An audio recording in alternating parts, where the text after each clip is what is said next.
Industri otomotif global sedang mengalami perubahan besar. Konsumen semakin beralih ke mobil listrik, didorong oleh meningkatnya kesadaran lingkungan dan kekhawatiran tentang perubahan iklim. Lonjakan permintaan ini mendorong produsen mobil untuk meningkatkan produksi ke tingkat yang belum pernah terjadi sebelumnya.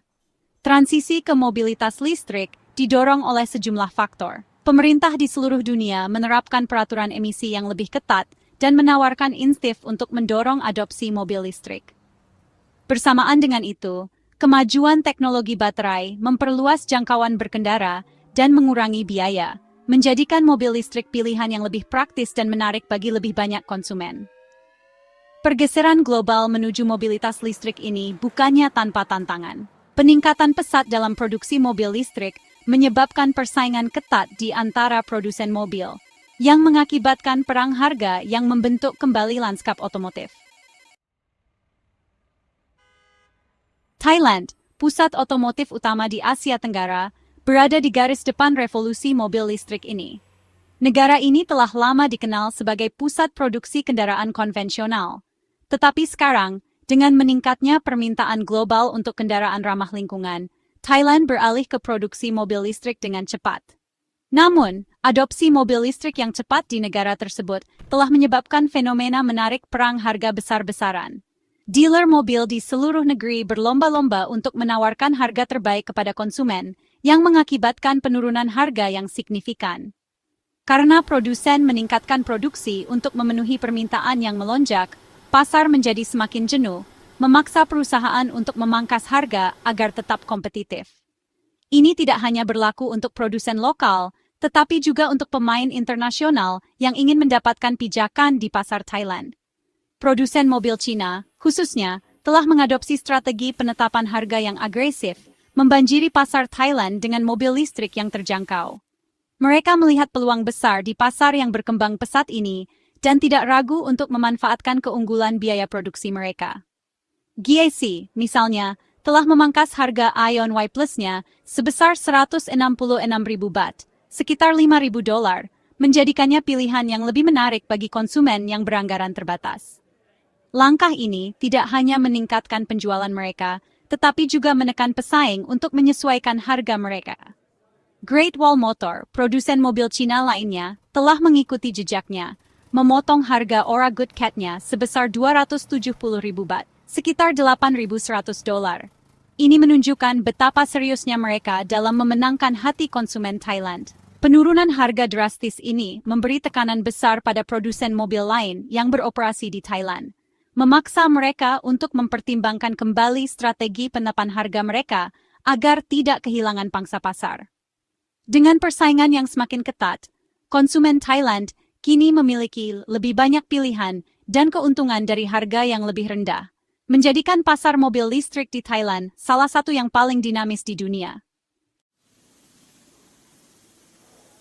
Sementara konsumen umumnya menyambut harga yang lebih rendah, mereka juga merasa bingung dan khawatir tentang stabilitas harga di masa depan. Volatilitas pasar mobil listrik di Thailand telah menimbulkan kekhawatiran yang signifikan di kalangan pembeli potensial. Mereka bertanya-tanya apakah harga akan terus turun atau stabil di masa mendatang. Pemotongan harga yang cepat dan substansial telah membuat banyak konsumen merasa tidak yakin tentang nilai sebenarnya dari mobil listrik, dan apakah mereka harus menunggu harga yang lebih rendah sebelum melakukan pembelian. Ketidakpastian ini membuat banyak orang ragu-ragu untuk mengambil keputusan. Ketidakpastian ini telah menyebabkan lonjakan pengaduan ke Badan Perlindungan Konsumen Thailand, dengan konsumen menyatakan keprihatinan tentang fluktuasi harga dan potensi depresiasi. Banyak yang merasa bahwa mereka tidak mendapatkan nilai yang adil untuk uang mereka. Beberapa konsumen yang membeli mobil listrik sebelum perang harga meletus sekarang mendapati diri mereka terlilit hutang, yang berarti kendaraan mereka bernilai kurang dari apa yang mereka berutang. Ini menambah beban finansial yang tidak diinginkan bagi banyak keluarga. Persaingan harga yang ketat juga menarik perhatian regulator. Mereka khawatir bahwa praktik ini dapat merusak pasar dan menciptakan ketidakadilan bagi konsumen. BYD, produsen mobil listrik besar Cina lainnya, menghadapi penyelidikan oleh otoritas Thailand atas tuduhan pemotongan harga yang tidak adil.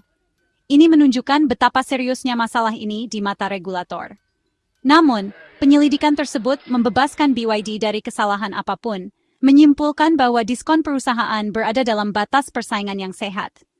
Ini memberikan sedikit kelegaan bagi perusahaan, tetapi kekhawatiran konsumen tetap ada. Menavigasi perang harga, wawasan dari Siam Commercial Bank.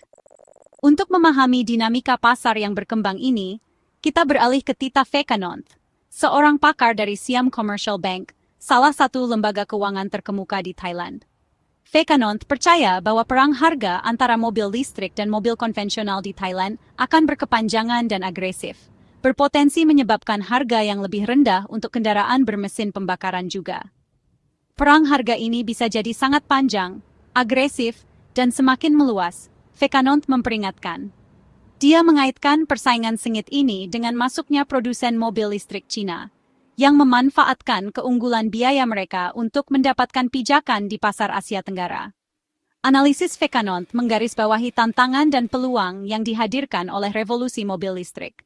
Sementara perang harga dapat menguntungkan konsumen dalam jangka pendek, itu juga menimbulkan risiko terhadap stabilitas pasar otomotif dan profitabilitas produsen mobil.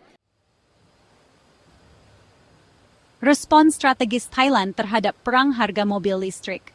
Menyadari potensi risiko yang terkait dengan pasar mobil listrik yang terlalu panas, pemerintah Thailand mengambil langkah-langkah proaktif untuk menstabilkan situasi.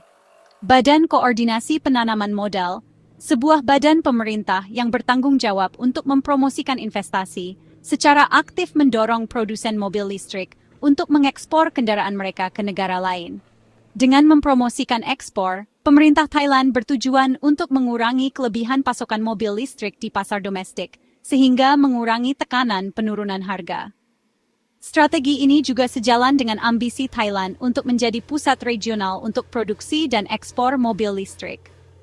Selain mempromosikan ekspor, pemerintah Thailand juga memberikan dukungan untuk kendaraan hibrida, yang dipandang sebagai teknologi jembatan antara kendaraan konvensional dan kendaraan listrik sepenuhnya.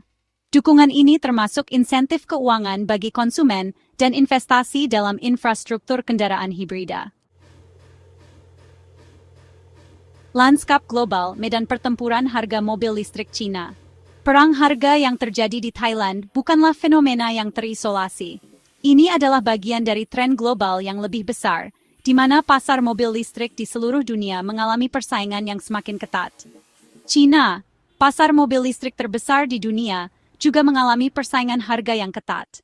Dengan lebih dari 1,3 juta unit terjual pada tahun 2023, Cina memimpin dalam adopsi kendaraan listrik. Subsidi besar pemerintah Cina untuk mobil listrik telah memicu lonjakan permintaan dan mendorong banyak perusahaan, baik produsen mobil mapan maupun perusahaan rintisan, untuk memasuki pasar. Kebijakan ini telah menciptakan ekosistem yang dinamis dan kompetitif. Pasar yang ramai ini telah menyebabkan pemotongan harga yang agresif karena perusahaan bersaing untuk mendapatkan pangsa pasar. Diskon besar-besaran dan promosi menarik menjadi pemandangan umum di showroom mobil listrik. Pada tahun 2024 saja, lebih dari 200 model mobil listrik di Cina mengalami penurunan harga, sebuah angka yang mencerminkan intensitas persaingan di pasar ini. Peningkatan yang signifikan dari 148 model yang mengalami pemotongan harga pada tahun 2023. Ini menunjukkan bagaimana persaingan semakin memanas dari tahun ke tahun. Persaingan harga yang tanpa henti ini memberi tekanan besar pada margin keuntungan produsen mobil. Banyak perusahaan harus menyeimbangkan antara menawarkan harga yang kompetitif dan menjaga profitabilitas. Menurut data industri, margin keuntungan penjualan mobil Cina turun menjadi 4,4% dalam 11 bulan pertama tahun 2024, sebuah penurunan yang signifikan dari tahun-tahun sebelumnya. Turun dari 5% pada tahun 2023 dan 6,2% pada tahun 2020. Penurunan ini mencerminkan tekanan yang dihadapi oleh produsen mobil dalam menjaga margin keuntungan mereka. Margin yang menyusut ini menyoroti tantangan beroperasi di pasar yang sangat kompetitif, di mana harga seringkali merupakan faktor pembeda utama. Produsen mobil harus terus berinovasi dan mencari cara baru untuk menarik konsumen tanpa mengorbankan keuntungan mereka.